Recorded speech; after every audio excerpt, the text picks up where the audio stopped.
Hello friends, इस video lecture में आपका स्वागत है। इस लेक्चर में हम लोग सीपीएम की बात करें, क्रिटिकल पाथ मेथड की बात करें। क्रिटिकल पाथ मेथड है क्या? हमारे पास एक प्रॉब्लम दी गई है, मैनेजमेंट से संबंधित प्रॉब्लम है। ये प्रॉब्लम है एक किसी इंडस्ट्री को सेटअप करने की। इंडस्ट्री सेटअप करने का मतलब है कि उसमें बहुत सारी एक्टिविटीज़ होंगी। एक इंडस्ट्री की अगर सेटलमेंट की बात होगी तो स्वाभाविक है बहुत सारी एक्टिविटीज़ होंगी, और एक्टिविटीज़ उसके बाद उसके इमीडिएट प्रेडिसेसर्स और ड्यूरेशन हमारे पास ऑलरेडी दिए गए हैं। अब इसके आधार पर हमें क्या करना है? सबसे पहले इस एक्टिविटी का सॉल्यूशन अगर निकालने की बात होगी तो सबसे पहला काम हमें क्या करना होगा? कंस्ट्रक्ट ए प्रोजेक्ट नेटवर्क। सबसे पहला काम हमें करना है, प्रोजेक्ट नेटवर्क बनाना है। प्रोजेक्ट नेटवर्क बनाने के लिए हमें 2-3 बातों का ध्यान रखना पड़ेगा। जैसे उसके बाद find the critical path and expected project completion time, और उसके कुछ फार्मूला हैं हमारे पास। लेकिन सबसे पहला काम हमारा करना जो है वो प्रोजेक्ट नेटवर्क को एस्टैब्लिश करना। प्रोजेक्ट नेटवर्क एस्टैब्लिश कैसे होगा, ज़रा इस पर विचार करें। हमारे पास एक्टिविटीज़ हैं। देखिए, किसी भी एक्टिविटी को प्रोजेक्ट नेटवर्क में अगर आपको दिखाना हो तो सबसे आसान तरीका है कि आप एक नेटवर्क में क्या होगा, नोड होंगे, 2 नोड की हम बात करेंगे, और एक एरो हम दिखा देंगे। एरो जो है यही है एक्टिविटी, और इस एक्टिविटी में कुछ टाइम लगेंगे। कोई भी एक्टिविटी ए है तो देखिए ड्यूरेशन 2 मंथ दिया हुआ है, इसका मतलब एक्टिविटी ए को कंप्लीट होने में 2 मंथ का समय लगेगा। यहाँ पर हम एक्टिविटी लिख देंगे और इसमें हम टाइम दे देंगे। एक्टिविटी कहीं ना कहीं से तो स्टार्ट होगा, तो इसको बोलते हैं आई नोड, स्टार्टिंग नोड, और इस नोड को हम बोलेंगे J node, completion node. I means starting node, J means completion node. अब इस नोड का नंबर आप दे सकते हैं, जैसे नंबर 1 और नंबर 2। इसका मतलब ये हो गया कि आप गौर से देखेंगे कि हमारे पास जो एक्टिविटी ए दी गई है, इस एक्टिविटी को शुरू करने का जो भी टाइम हो, मान लेते हैं इसको हमने स्टार्ट किया अभी से, तो 0 टाइम से स्टार्ट किया, तो एक्टिविटी ए के कंप्लीट होने में 2 महीने का समय लगेगा। तो इसका कंप्लीशन टाइम क्या हो जाएगा? 2 मंथ। जब स्टार्ट अभी जस्ट हमने किया तो आज के 2 महीने बाद शुरू होगा। अगर 2 महीने बाद शुरू करेंगे तो 4 महीने बाद होगा, हर बार ऐड हो जाएगा कंप्लीशन टाइम। तो यही कॉन्सेप्ट है हमारे एक्टिविटी प्रोजेक्ट नेटवर्क का। अब जरा सा देखिए कि ये सारे एक्टिविटी जो हमारे पास है, इनके लिए प्रोजेक्ट नेटवर्क हम कैसे बनाएंगे। तो देखिए, 2-3 बातें आपको ध्यान में रखनी है। सबसे पहला काम क्या है कि हमारे पास कितनी एक्टिविटी है। आप देखिए, ए से लेकर के एन तक की एक्टिविटी है। ये एक्टिविटी का नाम हमने दे रखा है। उस एक्टिविटी में को कंप्लीट होने में कितना समय चाहिए वो भी हमने दे रखा है। एक बात और यहाँ ध्यान रखनी है कि किसी एक्टिविटी के स्टार्ट होने के पहले भी कोई एक्टिविटी चल रही थी क्या? जैसे यहाँ पर देखिए, ए बी सी के पहले तो कोई नहीं है, मतलब स्टार्टिंग नोड है, ये स्टार्ट यहीं से होगा प्रोजेक्ट हमारा। लेकिन कुछ समय के बाद डी एक्टिविटी तभी शुरू हो सकता है जब बी एक्टिविटी कंप्लीट हो जाए। ऐसा नहीं है कि बी एक्टिविटी कंप्लीट होने के पहले आप डी को शुरू करें, नहीं हो सकता है, क्योंकि वो बी के बाद ही डी एक्टिविटी शुरू होगा। ए एक्टिविटी के बाद ही ई या एफ शुरू हो सकता है। उसी तरह सी और डी दोनों ही एक्टिविटी के कंप्लीट होने के बाद हमारा एच या आई प्रोजेक्ट शुरू हो सकता है, एक्टिविटी शुरू हो सकता है। तो यहाँ पर जो एक्टिविटी दी गई है वो बताता है कि ये जो एक्टिविटी है वो इसके कंप्लीशन के बाद ही शुरू होगा। ये बात समझ में आ गई? मतलब हमारे पास डिफरेंट एक्टिविटीज़ हैं, उस एक्टिविटीज़ के पहले कौन कौन सी एक्टिविटीज़ हैं वो ध्यान में रखनी है, क्योंकि उसके कंप्लीशन के पहले आप स्टार्ट नहीं कर सकते किसी इस एक्टिविटी को। और एक्टिविटी के कंप्लीशन में जो टाइम है वो डिटर्मिनिस्टिक टाइम है, फिक्स टाइम है। देखिए, ये इस तरह के प्रॉब्लम तब दिए जाएंगे जब उसका पहले से सारा कैलकुलेशन हो। जैसे मान लेते हैं कोई डेयरी इंडस्ट्री है, डेयरी इंडस्ट्री ऑलरेडी बनी हुई है, तो उनको पता है कि किस एक्टिविटी में कितना समय लगता है। मतलब एक बने हुए इंडस्ट्री से हम ये सारे डेटा को ले सकते हैं कि इस पर्टिकुलर एक्टिविटी में कितना समय लगेगा। प्लस माइनस 5 डेज 10 डेज की बात हम नहीं कर रहे हैं। एक मोटे तौर पर हम ये मान के चलेंगे कि ये सारा इन्फॉर्मेशन डिटर्मिनिस्टिक है, फिक्स है, और इसमें किसी तरह के बदलाव की कोई गुंजाइश नहीं है। तो अब हम जो नया नेटवर्क तैयार करेंगे, इन्हीं तीनों इन्फॉर्मेशन के आधार पर हमारा नेटवर्क तैयार होगा। अब नेटवर्क तैयार हम करेंगे कैसे, ये महत्वपूर्ण है। तो इसको जरा गौर से हम देखें। सबसे पहले हम इसी टेबल का सहारा लेंगे। इसमें अभी हमको सेकेंड और थर्ड की बात नहीं करनी है। इस एक्टिविटी या प्रॉब्लम जो है इसका कोई डिस्कशन नहीं करेंगे। हमारा सबसे पहला काम है कंस्ट्रक्ट द प्रोजेक्ट नेटवर्क। अब देखिए प्रोजेक्ट नेटवर्क में क्या है, इसको गौर से आप देखेंगे तो ये बोलता है कि एक्टिविटी ए बी सी के पहले कोई प्रेडिसेसर नहीं है। इसका मतलब है कि इंडिपेंडेंटली ये शुरू किए जा सकते हैं। हम क्या करेंगे, एक नेटवर्क बनाएंगे, नेटवर्क का नाम रखें ए, और यहाँ से हम 3 एक्टिविटी एक साथ शुरू कर सकते हैं, एक्टिविटी ए, एक्टिविटी बी और एक्टिविटी सी। अब तीनों एक्टिविटी जो है वो अलग अलग नेटवर्क पर काम करेंगे, अलग अलग नोड में कंप्लीट होंगे, क्योंकि इनके कंप्लीशन टाइम तो अलग अलग है, 2, 5, 4। इसका मतलब है कि ए को कंप्लीट होने में 2 मंथ का समय लगेगा, बी के कंप्लीशन में 5 मंथ समय लगेगा, और सी के कंप्लीशन में हमको 4 मंथ का समय लगता है। ये क्लियर हो गई। स्वाभाविक है कि अब नाम अगर देना हो तो ये नोड 2, नोड 3 और नोड 4 कर सकते हैं। अब जरा गौर से देखें, एक्टिविटी डी की बात हम करें। एक्टिविटी डी क्या है? डी का कहना है कि ये तभी शुरू हो सकता है जब बी कंप्लीट हो जाए। इसका मतलब है कि बी के कंप्लीशन के बाद कोई एक्टिविटी शुरू होगा, वो एक्टिविटी होगा हमारा डी, मतलब एक्टिविटी नंबर 4। और ये डी कब शुरू होगा? जब बी कंप्लीट हो जाए, और इस डी का ड्यूरेशन भी 5 मंथ है। इसका मतलब है कि इनको भी 5 मंथ का समय लगेगा। यहाँ तक में तो कोई समस्या नहीं है। अब ई और एफ का जो कॉन्सेप्ट है, तो ई और एफ क्या कहता है? ई और एफ को देखें तो ए के बाद शुरू होगा ये एक्टिविटी। ई और एफ ए के कंप्लीट होने के बाद, मतलब ए के कंप्लीशन के बाद हमारे पास 2 एक्टिविटी है, एक ई एक्टिविटी होगा, एक एफ एक्टिविटी होगा, क्योंकि ए के बाद ही ई और एफ शुरू हो सकता है। ये बात समझ में आ रही है? तो ऐसी स्थिति में अब जरा गौर से हम देखें कि ई और एफ में 7 मंथ का समय लग रहा है ई में। तो यहाँ पर हम एक्टिविटी नंबर 3 के बाद ये नोड, एक काम हम करते हैं, जरा सा देखें कि ई और एफ पहले हम बना लें। ई में 7 मंथ का समय लगेगा, और एफ के कंप्लीट होने में 3 मंथ का समय है। ये 3 मंथ का समय है। अब नेटवर्क में थोड़ा सा विचार करने की जरूरत है। अगर हम एफ के बाद जी एक्टिविटी की बात करें, तो जी एक्टिविटी भी शुरू हो रहा है बी से ही, मतलब बी के बाद हम एक्टिविटी जी को शुरू कर सकते हैं। इसका मतलब है कि यहाँ पर एक एक्टिविटी जी को शुरू किया। अब थोड़ा सा यहाँ पर समस्या आएगी कि अगर जी को हम अलग बनाएं, उससे बढ़िया है कि हम यहाँ पर जी अभी बना लेते हैं। जरा सा देखेंगे अब क्या हो रहा है।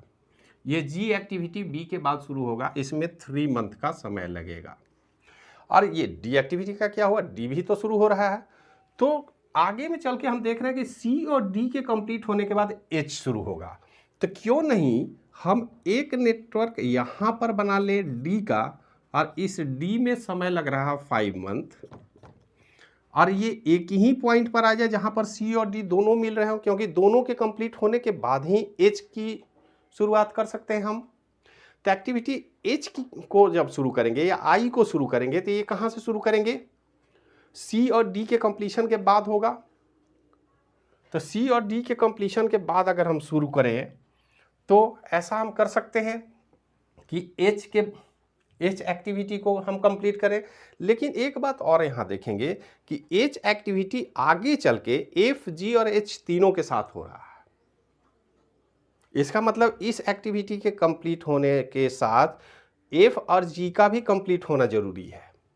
तो एफ और जी एक्टिविटी जो है, ये जो एफ और जी है, आप कहीं देखिए आगे तो एक साथ अटैच होगा, उसके साथ जे भी होगा।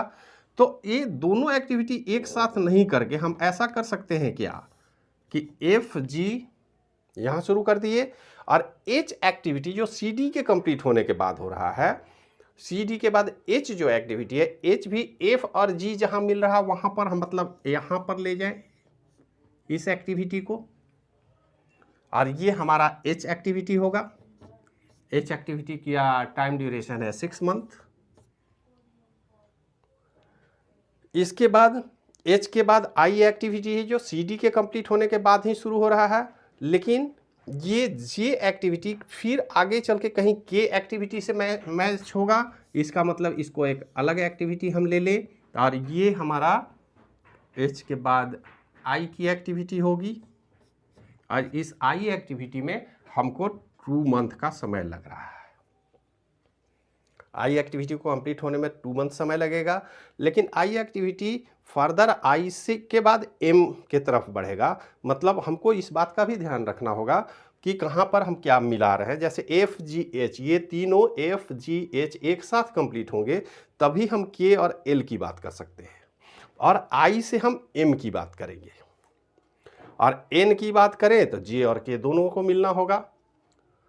तो यहाँ पर अगर गौर से देखें तो हमने E F G H I तक का काम कंप्लीट कर लिया।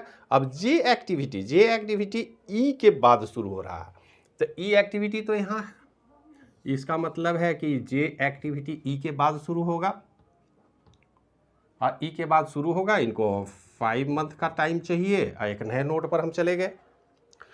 अब उसके बाद जे के बाद के एक्टिविटी क्या कहता है कि एफ जी और एच के कंप्लीशन के बाद यहाँ से एक एक्टिविटी हमारी शुरू हो रही है के, और ये के एक्टिविटी इनके बाद आ रहा है, और के फिर कहीं ना कहीं एक जे के साथ मिल रहा है। मतलब जे और के की एक्टिविटी एक साथ हम मर्ज कर देते हैं। ये हमारा के एक्टिविटी है, क्योंकि जे के फिर एन की तरफ बढ़ेगा। तो जे एक्टिविटी जो ई कंप्लीट होने के बाद शुरू हुआ, और के एक्टिविटी एफ जी एच के कंप्लीशन के बाद शुरू होगा, वो दोनों एक ही नोड पर जाएंगे। तो के एक्टिविटी हमने बना लिया, और यहीं से फिर एल की एक्टिविटी भी शुरू हो रही है, और एल की एक्टिविटी जो यहाँ से शुरू होगी वो जे और के पास मिलेगी।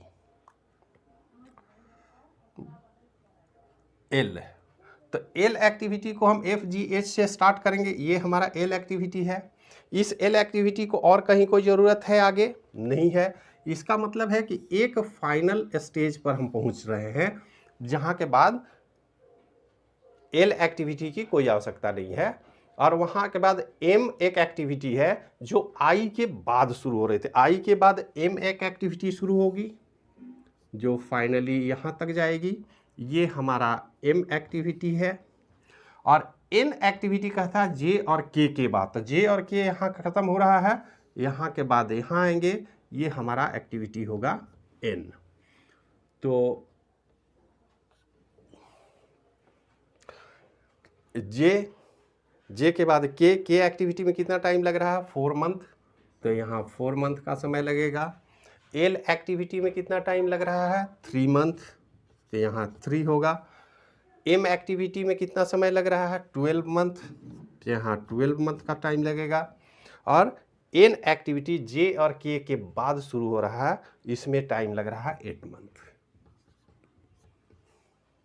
अब ये हमारा स्टार्टिंग नोड हुआ 1 2 3 4, यहाँ पर कर देते हैं 5 6 7 8 और 9। जरा गौर से आप देखें, ये हमारा प्रॉब्लम टेबल है। हमारे पास समस्या है कि कंस्ट्रक्ट द प्रोजेक्ट नेटवर्क, एक प्रोजेक्ट नेटवर्क बनाना है। तो पूरी ये जो टेबल है जिसमें एक्टिविटी भी दी गई है, उसके पहले कंप्लीट होने वाले एक्टिविटी भी है, और उसका ड्यूरेशन भी दिया गया है। तो हमने प्रोजेक्ट नेटवर्क बनाना शुरू किया। ये हमारा स्टार्टिंग नोड है,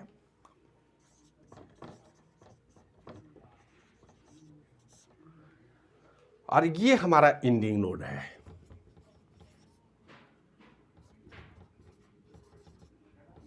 ये ध्यान में रखना होगा। तो स्टार्ट और एंड हो गया हमारा नेटवर्क। अब हर नेटवर्क में एरो बनाना जरूरी है। एरो का सिंबल आप आराम से बना लेंगे।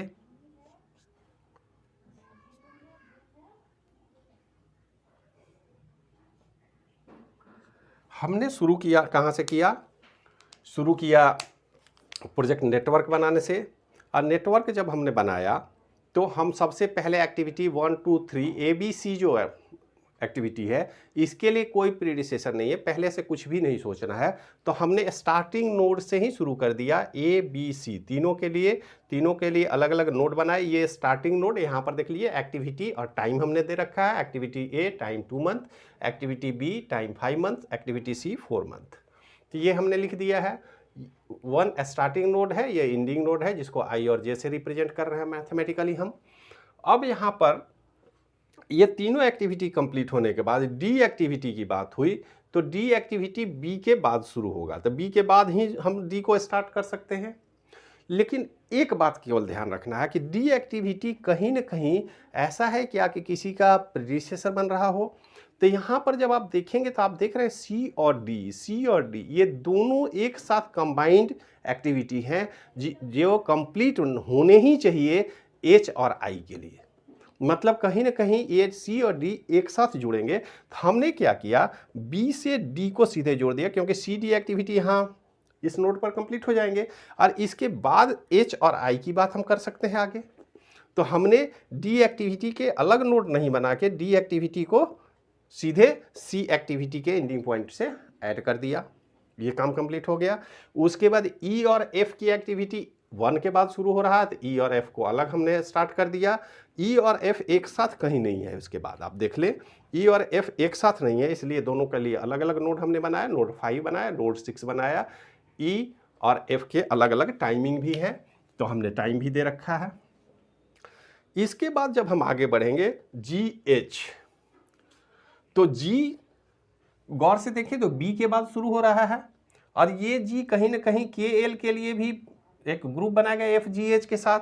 तो एफ तो ऑलरेडी पहले से हमने बना रखा था, ए के बाद स्टार्ट हुआ, तो उसी एफ के साथ हमको जी को भी जोड़ना होगा, तो हमने जी बी के बाद जो आया उसको उसी नोट से जोड़ दिया।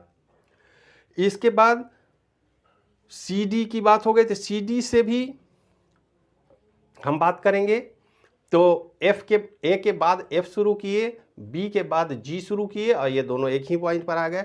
इसके बाद एच के लिए सी और डी का कंप्लीट होना, तो सी डी कंप्लीट हो रहा है यहाँ के बाद हमने एच एक्टिविटी को लिया और ये एच एक्टिविटी को गौर से देखें तो एफ जी के साथ अटैच हो रहा है, तो एफ जी पहले से बना था इसलिए हमने एच को यहाँ जोड़ लिया। इसके बाद आई सी डी से ही स्टार्ट हो रहा, लेकिन इस आई का सीधा मतलब एन से है, मतलब आई इंडिपेंडेंट हमने बनाया जो आगे एम एक्टिविटी के लिए जिम्मेदार होगा। एम एक्टिविटी से पहले इसका कंप्लीट होना जरूरी है, तो इसके लिए इंडिपेंडेंट हमने बनाया। उसके बाद जे ई के बाद कंप्लीट हो रहा है, देखिए ई यहाँ कंप्लीट हो रहा है, जे के लिए अलग नोड हमने बना लिया। अब जे यहाँ आया तो जे और के कहीं ना कहीं आपस में जुड़ रहे हुए हैं, तो हमने क्या किया, एफ जी एच के बाद के शुरू होगा, तो के जो स्टार्ट होगा वो जे के साथ हमने अटैच कर दिया एक्टिविटी 9 पर। और उसके बाद एल के लिए हमने एफ जी एच से ही शुरू हो रहा है, एफ जी एच के बाद एल शुरू होगा, एल अलग एक्टिविटी है और एल कहीं और जा नहीं रहा है। एम आई के बाद स्टार्ट होगा, तो आई के बाद हम एम एक्टिविटी को शुरू किए और एन जे के बाद शुरू होता है। तो अब ये फाइनल हमारे पास नोड होगा, क्यों, क्योंकि ये फिर से किसी भी एक्टिविटी के लिए प्रेडिसेसर नहीं है। प्रेडिसेसर नहीं है इसका मतलब इनका कंप्लीट होना, इनका कंप्लीट होना या इनका कंप्लीट होना ही हमारे प्रोजेक्ट का कंप्लीशन होगा और ये हमारा नोड हो गया। तो ये व्यवस्था है कंस्ट्रक्ट ए प्रोजेक्ट नेटवर्क। प्रोजेक्ट नेटवर्क हमने बना लिया, लेकिन अभी बहुत सारे प्रॉब्लम है जिनका सवाल हमें चाहिए। कैसे? क्रिटिकल पाथ मेथड, हमको क्रिटिकल पाथ पता नहीं चलेगा, किस एक्टिविटी को कितना समय लगेगा ये तो पता चल गया, ये नेटवर्क भी हो गया कि कैसे कैसे हमारा फ्लो होगा, लेकिन हम कौन सा पाथ फॉलो करें कि हमारे प्रोजेक्ट का कंप्लीशन बिल्कुल सही समय पर हो, कोई लॉस नहीं हो और किसी तरह का कोई प्रॉब्लम ना हो। प्रॉब्लम नहीं हो कहने का मतलब ऐसा नहीं हो कि एफ जी और एच एक्टिविटी के बाद हम के शुरू कर सकते हैं, तो हम के पहले शुरू कर दिए, एफ कंप्लीट नहीं हुआ, मतलब हर एक्टिविटी के कंप्लीशन के बाद ही नया नोड शुरू होगा जो प्रीडिसेसर में है। तो प्रीडिसेसर सही समय पर ख़त्म हो, कितने टाइम के बाद उसके बाद की एक्टिविटी हम शुरू करें और किस तरह से हम स्टार्टिंग नोड से एंड नोड तक पहुँचे, किस पाथ को फॉलो करें कि हमको समय इफेक्टिव लगे, न ज़्यादा समय बर्बाद हो ना कम समय बर्बाद हो। तो इस सवाल का जवाब हम अगले वीडियो लेक्चर में देंगे। वीडियो लेक्चर को ज़्यादा लंबा नहीं करते हैं, इसको यहीं रोकते हैं। मिलते हैं फिर नेक्स्ट लेक्चर में। वीडियो देखने के लिए धन्यवाद।